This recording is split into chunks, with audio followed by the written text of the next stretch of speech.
messieurs, bonjour et bienvenue enfin au 9e épisode de mon podcast Science, Pseudosciences et Scepticisme. Je vous entends tous dire, mais où est-ce que t'étais passé? Oui, je suis horriblement en retard et je m'en excuse, du moins un petit peu. Je ne veux pas perdre votre temps avec ça, mais moi et quelques-uns de mes amis, nous avons organisé un festival de jeux au début mars, et ça a pris presque tout notre temps libre. Alors vous comprenez que j'ai dû délaisser mes autres projets pour un certain temps pour m'occuper de tout ça. J'ai ensuite décidé de prendre un petit congé pour recharger mes batteries, j'en avais un peu de besoin, là, mais c'est maintenant fait. Alors j'espère que vous serez avec moi pour le reste de l'année. Une chose que je pense faire à partir de maintenant, c'est de raccourcir un peu mes podcasts pour qu'ils durent entre 30 et 45 minutes, un peu comme mon dernier épisode. Pourquoi? Ben, tout simplement parce que, je ne sais pas si vous le savez, là, mais c'est long écrire un podcast, ou un épisode au moins d'un podcast. Un épisode typique me prend entre 2 et 3 semaines de recherche et de rédaction, puis une couple de jours pour enregistrer et éditer. Après avoir publié un épisode, ça me prend au moins un bon 2-3 semaines avant d'avoir envie d'en commencer un autre. Et c'est pour ça que mes épisodes sortaient à environ 1 mois et demi d'intervalle. Avec des épisodes plus petits, je devrais être capable de réduire le temps entre chacun d'eux. N'empêche, mon audience a continué à grandir pendant mon absence et je vous en remercie. Au moment où j'écris ces lignes, j'ai plus de 3819 écoutes et plusieurs épisodes l'ont été à plus de 500 reprises. Le plus écouté est celui des mythes et pseudosciences en nutrition avec plus de 640 écoutes. J'en suis sidéré et j'en profite pour remercier chacun d'entre vous qui sont fidèles au rendez-vous.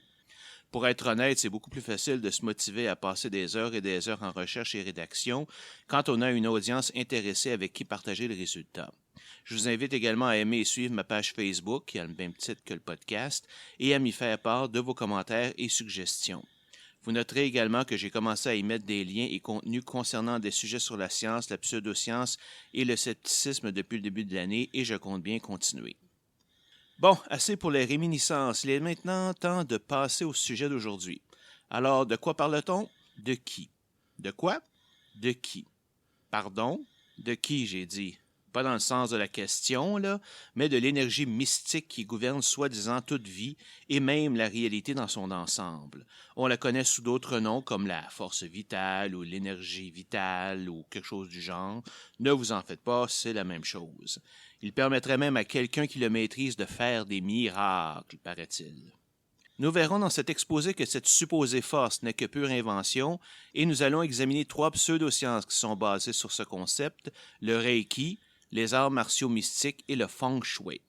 Dans le prochain épisode, nous aborderons une 4e pseudoscience basée sur le Qi et que tout le monde connaît. Je veux bien sûr parler de l'acupuncture. Alors, prêt à vous replonger dans le monde de la science, de la pseudoscience et du scepticisme?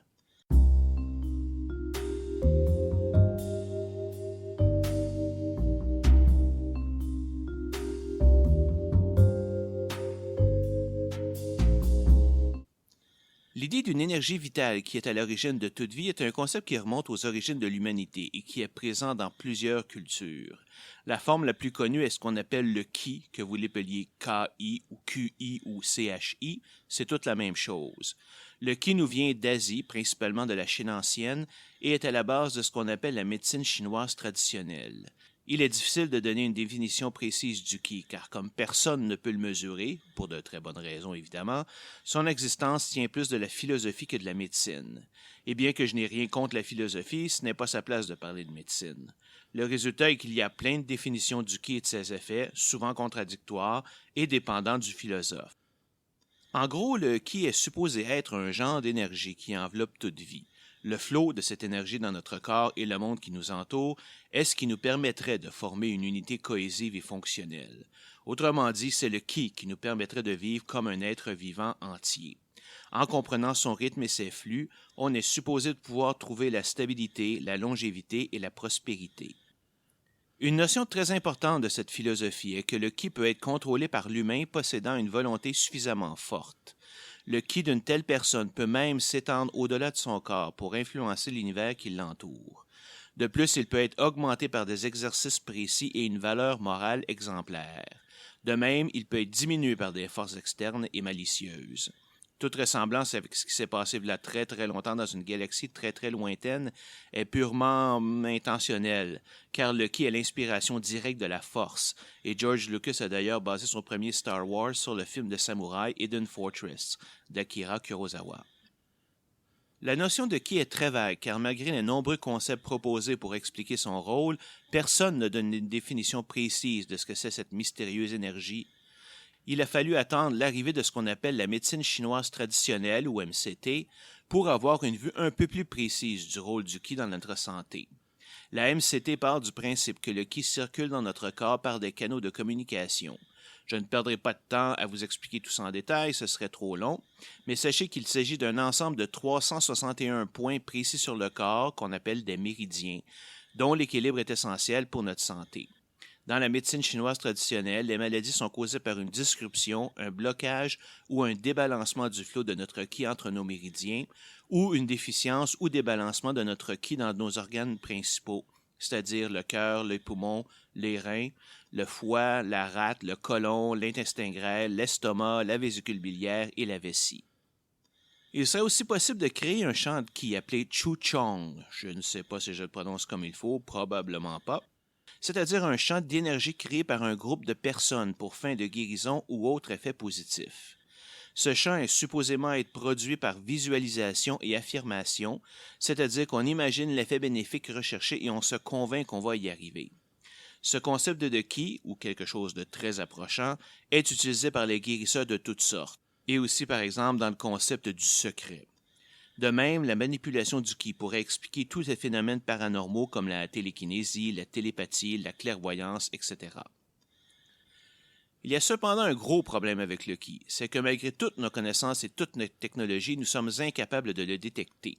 On peut mesurer des forces entre les électrons d'un atome ou la force gravitationnelle entre deux étoiles distantes de trillions de kilomètres, mais nous sommes incapables de détecter une énergie supposément émise par tous les êtres vivants de façon assez importante pour qu'elle puisse être manipulée. Vraiment? Et qu'en est-il des méridiens? Encore une fois, il n'en est rien.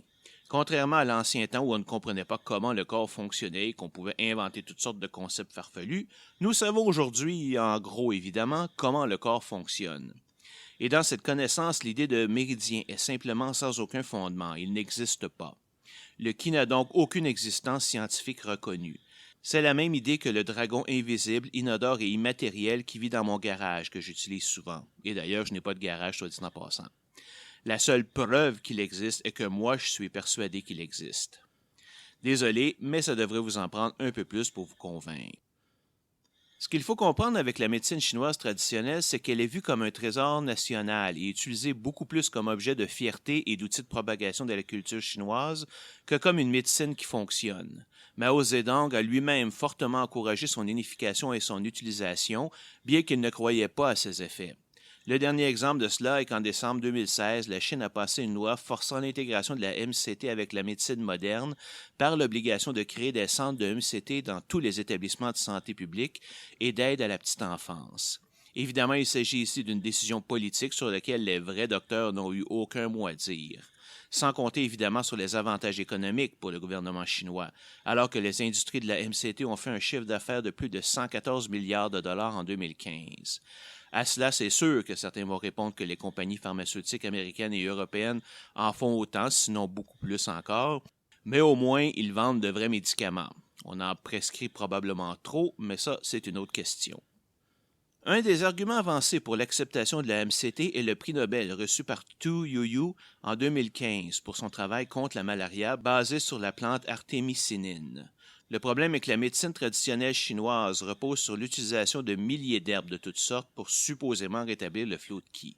Il se peut très bien que certains d'entre elles aient des effets bénéfiques, juste par la loi des probabilités, et c'est ce qui s'est passé ici.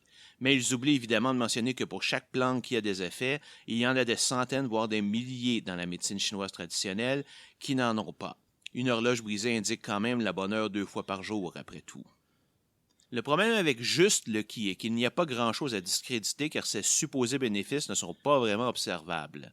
Mais là où ça devient plus intéressant, c'est lorsque certaines sciences, et vous pouvez sentir les guillemets autour du mot science, utilisent le ki pour supposément produire des effets tangibles. Là au moins on peut vérifier ces fameux effets et voir s'ils existent. Et c'est ce que nous allons faire dans les 3 prochaines sections de cet exposé. En passant, si vous n'avez pas une très bonne idée de ce qu'est l'effet placebo, je vous invite à écouter l'épisode 8 sur la vaccination et l'homéopathie. Cette compréhension est absolument essentielle pour comprendre pourquoi les pseudosciences semblent avoir des effets positifs. Si vous ne voulez pas l'écouter, voici la règle à retenir. Tout problème ira mieux dès qu'il sera traité, même si le traitement n'a absolument aucun effet. Il est donc essentiel, lorsqu'on évalue un traitement, de vérifier que les effets observés soient meilleurs que ceux causés par l'effet placebo. Si c'est le cas, alors seulement là, nous pourrons conclure que le traitement est efficace. Et évidemment, dans le cas qui nous intéresse, nous allons montrer que tous les résultats positifs de ces pseudosciences sont soit causés par l'effet placebo, soit par une mauvaise interprétation des résultats obtenus, ou tout simplement qu'il n'y a absolument rien de remarquable à ces résultats.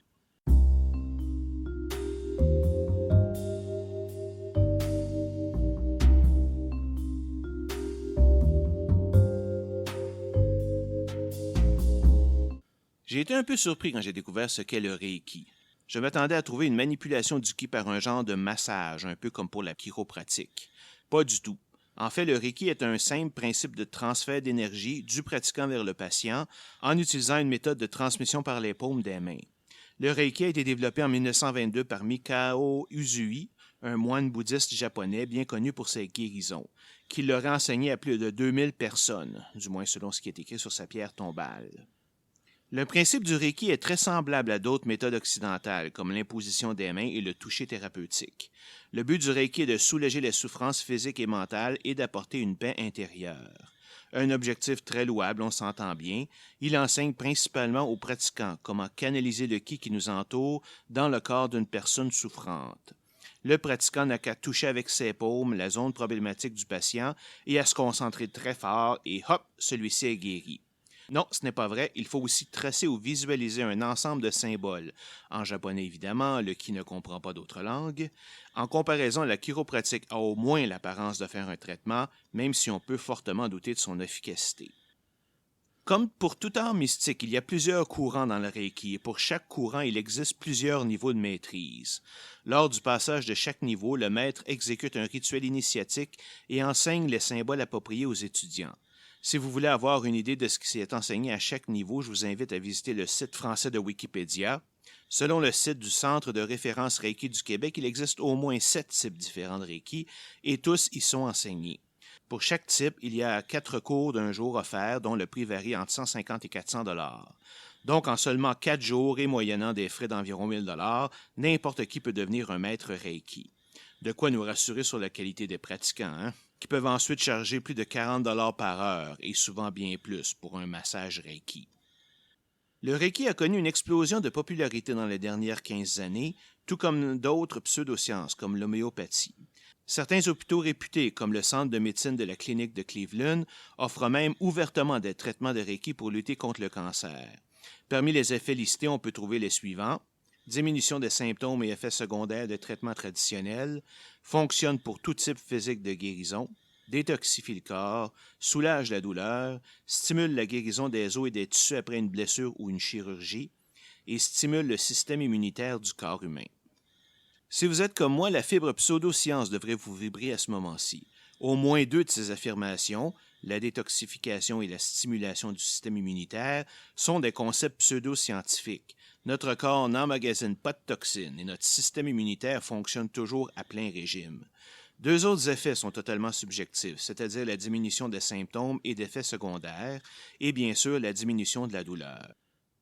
Il nous reste donc seulement 2 affirmations vérifiables, que cela fonctionne pour tout type de guérison et que ça favorise la guérison des os et des tissus.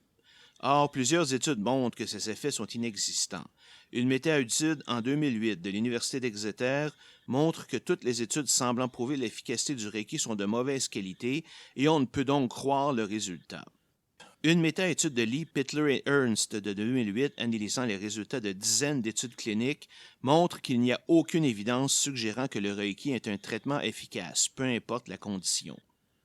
Le principe du Reiki implique que certaines personnes sont capables de sentir cette énergie qui nous entoure. Après tout, il faut bien la sentir pour pouvoir la manipuler. Ce principe est aussi à la base d'une autre technique appelée le toucher thérapeutique, supposément utilisée par certaines infirmières américaines pour détecter et manipuler le champ d'énergie humain, un autre nom pour le ki, pour diagnostiquer et guérir les patients, exactement comme le Reiki. Je le mentionne ici car cette technique a été démystifiée de façon cocasse en 1996 et 1997 par une fillette d'à peine 10 ans.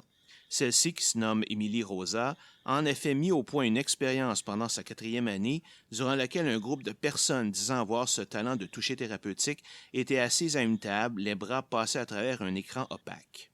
Puis Rosa choisissait au hasard une personne et passait ses mains par-dessus les siennes. Elle demandait ensuite à chaque personne du groupe si elle avait senti ses mains. Les résultats ont été probants, aucune des infirmières n'a pu faire mieux que le hasard. Leur habilité à détecter le qui était donc complètement bidon. Certains vont me dire que contrairement à la chiropratique, il n'y a au moins aucun danger dans le traitement lui-même. C'est vrai, car il n'y a pas de traitement. Alors pourquoi dénoncer cette pratique? Pour plusieurs raisons, et ce sont toujours les mêmes raisons qui reviennent une fois après l'autre. Premièrement, c'est du vol pur et simple. Même si le praticien croit sincèrement qu'il aide un patient, il n'en reste pas moins que celui-ci paie assez cher pour quelque chose qui n'est pas meilleur que l'effet placebo. Deuxièmement, certains vont arrêter leur traitement pour utiliser ce genre de thérapie bidon. Le meilleur exemple est Steve Jobs, le fondateur d'Apple, qui est mort d'un cancer parfaitement traitable car il a décidé d'abandonner tout traitement médical pour utiliser une médecine alternative. Mais rappelez-vous une chose, la médecine alternative, ça n'existe pas. Si elle fonctionnait, elle serait simplement de la médecine normale. Troisièmement, la popularité de ces méthodes leur donne une grande crédibilité qu'elles ne méritent sûrement pas. On peut voir le même problème avec l'acupuncture et l'homéopathie. Plusieurs, dont notre chère Isabelle Maréchal dont j'ai parlé au dernier épisode, refusent de croire qu'autant de monde puisse se tromper et qu'il doit y avoir un vrai effet. C'est aussi le même genre de raisonnement utilisé par les adeptes d'astrologie, par exemple.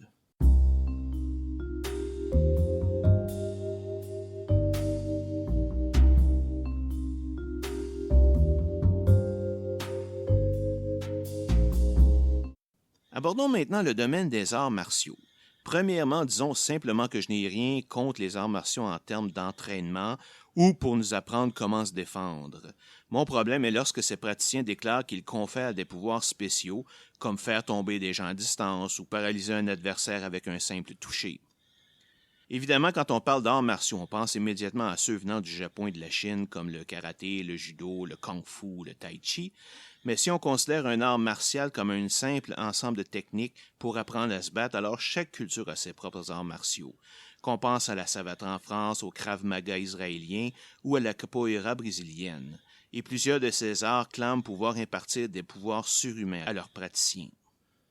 Plusieurs arts martiaux ont comme base idéologique l'idée de canaliser le ki interne du guerrier pour lui permettre d'exécuter des actes extraordinaires, comme casser des planches de bois ou des briques, marcher sur le feu, s'asseoir sur un banc de clous, supporter le poids d'une voiture sur son torse, ou voir des maîtres se faire attaquer par plusieurs étudiants simultanément et les mettre hors de combat sans même les toucher.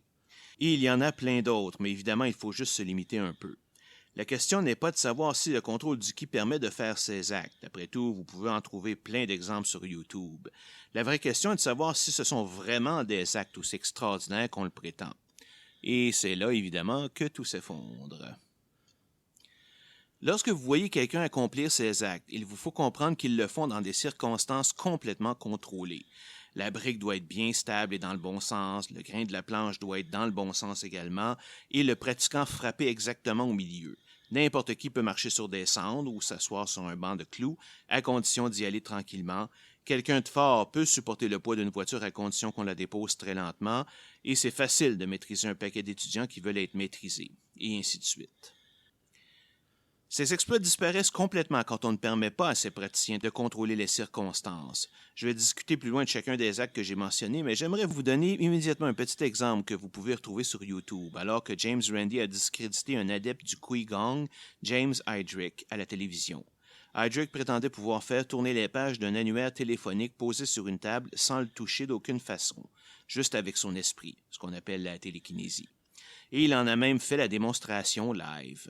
Randi est ensuite arrivé et a dit que selon lui, Heydrich a réussi à tourner la page simplement en soufflant dessus, car les pages d'un annuaire sont très minces et légères. Pour le prouver, il a déposé de la mousse de polystyrène très légère autour de l'annuaire et demandé à Heydrich de répéter son exploit, mais sans déplacer la mousse. Heydrich a passé plus d'1 heure et demie à examiner la disposition des objets sous tous les angles possibles. Il a même argumenté que les lumières du studio créaient une charge électrique statique dans la mousse, qui augmentait le poids de la page et la rendait trop lourde. Évidemment, cette affirmation a été rejetée par le panel de scientifiques qui étaient là, car elle était sans fondement. Finalement, Heydrich a dû s'avouer vaincu. Par la suite, Heydrich a attribué son incapacité à toutes sortes de facteurs externes, dont évidemment la présence même de Randi, un sceptique, qui créait des interférences. De la bullshit, quoi.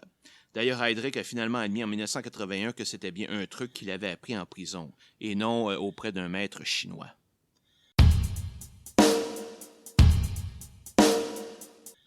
Regardons maintenant s'il y a quelque chose d'exceptionnel à casser des planches de bois. Pour commencer, remarquez que la disposition des planches est très importante. La planche n'est pas très épaisse, pas plus de 2 ou 3 cm, souvent un peu bombée dans le sens du grain du bois, et la planche doit être posée sur 2 supports, un à chaque extrémité de la planche et couvrant toute sa largeur. Le grain doit être parallèle au support, le côté bombé vers le bas, et la majorité de la planche doit être dans le vide. Eh bien, sachez que dans ces conditions, n'importe qui peut casser cette planche avec un minimum de force, à condition de bien frapper au centre de la courbature de la planche, qui est son point faible.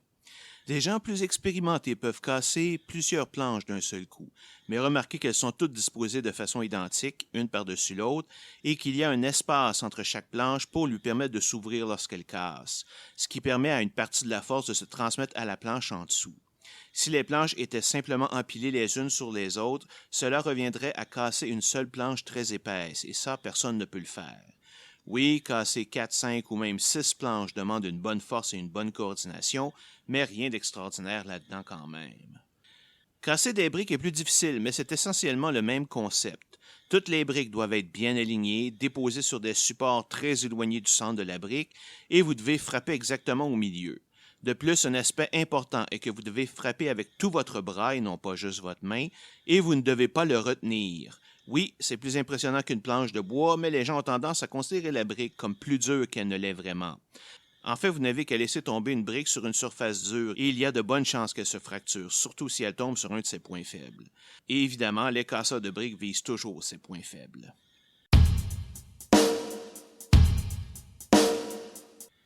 Maintenant, parlons de la marche sur le feu. En fait, on devrait utiliser le terme marcher sur des cendres parce que c'est ce qui est fait, mais on utilise marcher sur le feu car ça fait plus spectaculaire. Vous pouvez voir ça facilement, des vidéos de gens qui marchent sans problème sur des cendres brûlantes. C'est quoi le truc? Ben, il n'y en a pas.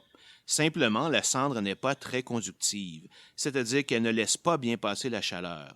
Donc, même si le côté collé au sol est brûlant, le dessus, exposé à l'air, n'est pas très chaud et ne causera pas d'inconfort, à condition de ne pas rester trop longtemps dessus.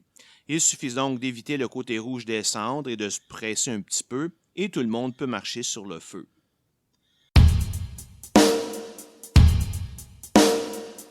Passons ensuite à l'acte de s'asseoir sur un banc de clous qui a été popularisé par les fakirs des Indes. L'idée est d'avoir un banc constitué d'une série de clous avec la pointe vers le haut et de pouvoir s'asseoir dessus sans se blesser.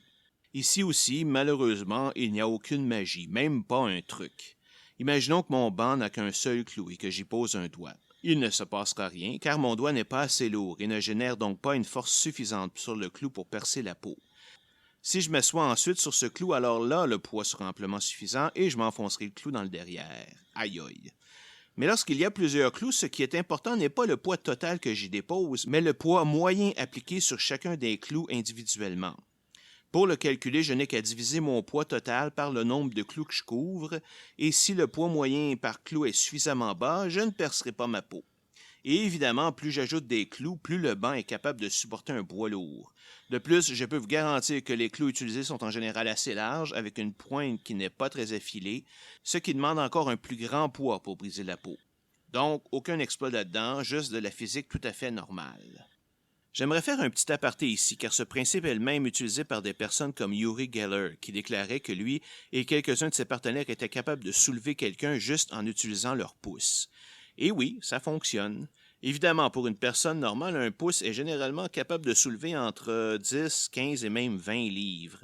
Mettez-vous à 7 et vous êtes capable d'atteindre facilement le 120-140 livres, c'est-à-dire de 45 à 55 kilos, ce qui est amplement suffisant pour soulever une femme normale.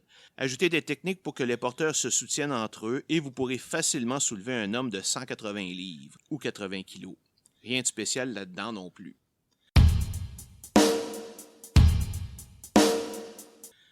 Notre prochain exploit est la capacité de supporter un poids énorme sur notre torse. Bon, de tous nos exemples, c'est probablement celui le plus dangereux, et ce n'est certainement pas donné à tout le monde de le faire.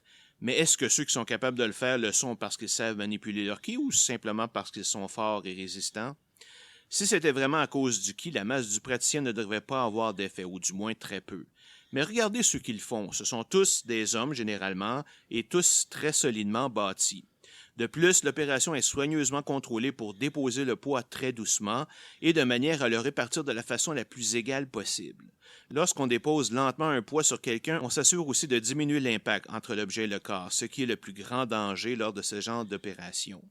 Laissez la voiture tomber sur le sujet ne fût-ce que de 30 cm pour voir. Ou plutôt ne le faites jamais, sinon vous allez vous retrouver avec des côtes brisées, des torses défoncés et possiblement des morts. Mais si vous êtes capable d'éliminer l'impact et que la charge est bien distribuée sur le corps, il est surprenant de voir quel poids il est capable d'endurer.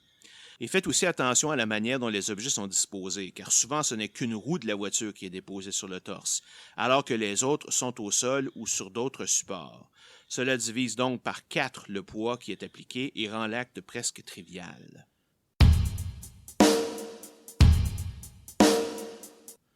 Terminons cette section par mon acte préféré, le maître des arts martiaux qui est capable de repousser un groupe de 5, 10 ou même 15 opposants en les touchant à peine ou même pas du tout. Évidemment, ils sont capables de faire ça grâce à leur maîtrise du ki, ce qui leur donne des pouvoirs de télékinésie.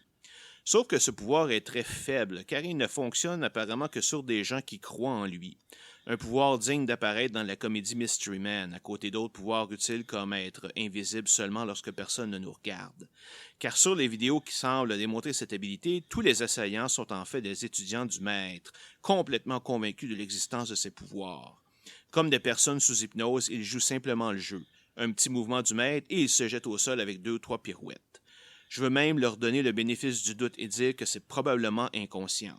Sauf que c'est de la bullshit, car quand ce maître se prend ensuite contre un adversaire qui ne suit pas ses suggestions ou qui ne croit pas à son pouvoir, il se fait ramasser d'aplomb parce que son pouvoir ne fonctionne plus. Il n'y a pas grand-chose à dire de plus. Je vais mettre un lien vers des exemples dans la section références, mais vous n'avez qu'à faire une recherche par exemple sur Martial Arts Master versus MMA sur YouTube. Ça va vous donner des exemples très intéressants. Certaines personnes vont même encore plus loin.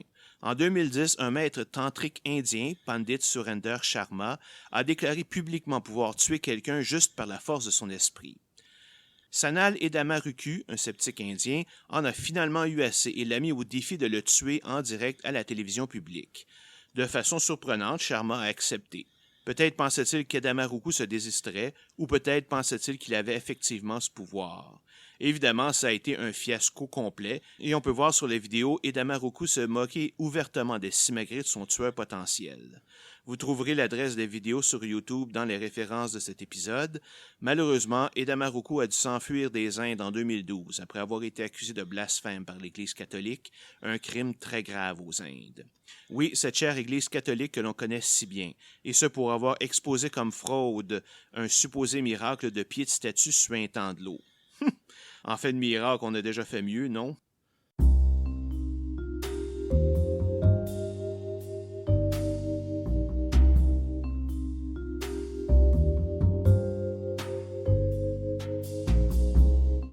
Nous en venons finalement à notre dernier sujet pour aujourd'hui, le Feng Shui. Le Feng Shui est l'art métaphysique d'influencer la vie des gens par la modification de leur environnement. Plus spécifiquement, il manipule les flots de ki à l'intérieur d'un lieu de vie en changeant la disposition des meubles et de la circulation des personnes dans la pièce. Il est surtout utilisé en architecture et dans l'aménagement intérieur pour assurer la santé, la bonne fortune et la richesse des habitants. Une des différences par rapport aux autres est qu'il est supposé être une science basée sur un ensemble d'équations et de calculs datant de plusieurs milliers d'années. Il existe plusieurs formes de Feng Shui fonctionnant de façon différente et avec des résultats incompatibles, évidemment. Il a été déclaré illégal sous le règne de Mao Zedong, mais est réapparu après sa mort, bien que la forme actuelle de Feng Shui, ou Feng Shui léger, n'a que peu de rapport avec l'art original. Encore une fois, je ne veux pas m'attarder sur le fonctionnement du Feng Shui. Premièrement, je n'ai pas le temps. Deuxièmement, je n'ai pas l'intérêt, et ça ne servirait pas à grand-chose. L'étude du Feng Shui est intéressante uniquement en ce qu'il permet de comprendre les traditions architecturales de la Chine. Quant aux supposés effets positifs, évidemment, il n'y en a pas. Pourtant, c'est bizarre parce que puisqu'il est supposément une science, il devrait être facilement mesurable et reproduisible. Mais il n'en est rien, car comment peut-on mesurer le bonheur des gens? Comment peut-on prouver qu'une personne a gagné à la loterie à cause du feng shui de sa maison? Et la personne qui perd son emploi, comment savoir si c'est à cause de son feng shui au foyer qui est mauvais ou parce que sa compagnie a dû fermer ses portes à cause de troubles financiers?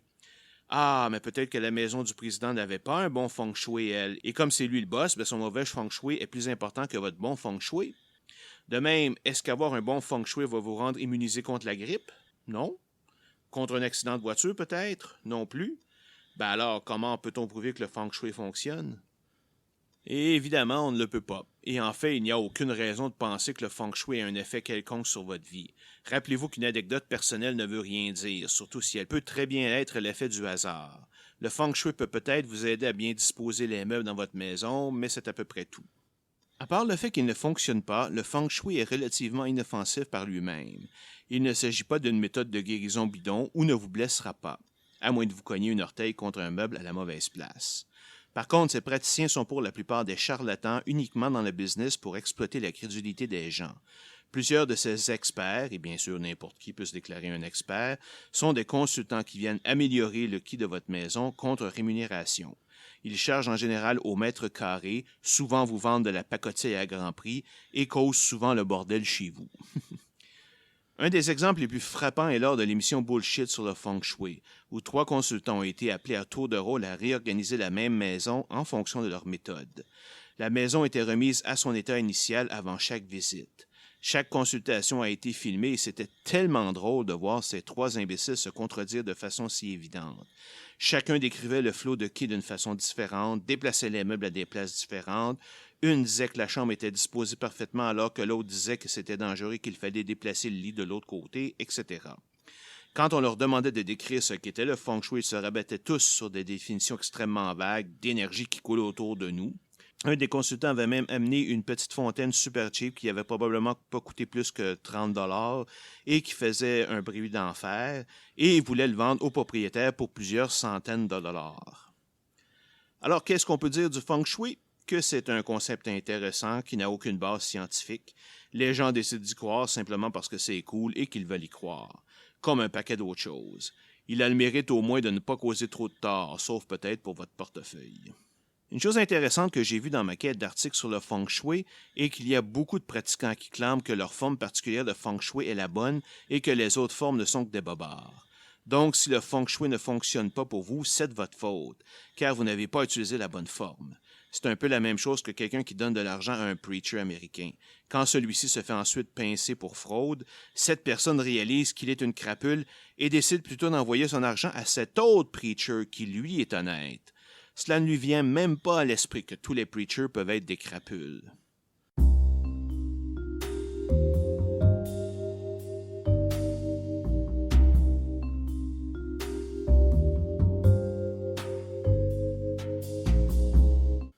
Bon, c'est maintenant tout pour cet épisode. J'espère que vous avez apprécié et encore une fois, désolé pour la longue attente. Je vous reviens bientôt avec un épisode consacré à la pseudo-science ultime basée sur le ki, c'est-à-dire l'acupuncture. À la prochaine.